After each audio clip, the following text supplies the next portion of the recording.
Papa, stand up, oh. Because all this one you dey do, I don't understand. Because you get plenty responsibility, you no go leave out for anybody. You marry 5 wives or long. One get 12 children. The second one get 15 children.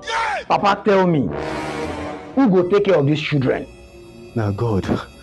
Now God. You say na God?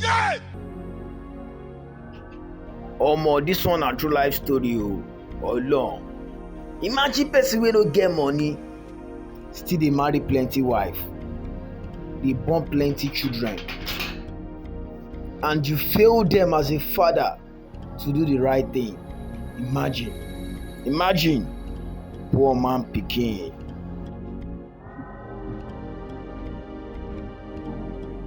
Papa, Papa, you marry 5 wives or long.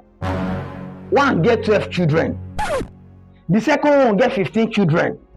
The third one get 10 children. The fourth one get 18 children.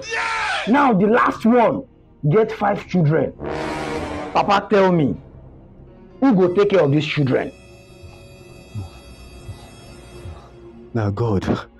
Now God. You say na God? When you dey knack, you dey chop, you dey knack back and forth, you dey carry yellow, you dey carry black, you don't know. Now you don born plenty children, you dey say na God. God dey follow you dey knack. So na God go carry all the whole responsibility, abi?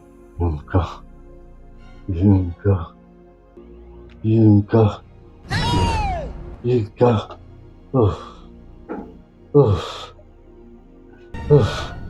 And I warned your mother. Papa, stand up, oh. Because all this one you dey do, I don't understand. Because you get plenty responsibility, you no go leave out for anybody.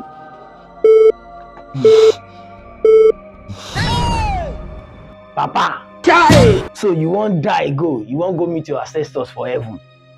Now who you won't leave all this responsibility for? How long? You better stand up now because me, I don't even know all those things wey you dey do. Oh no. Papa!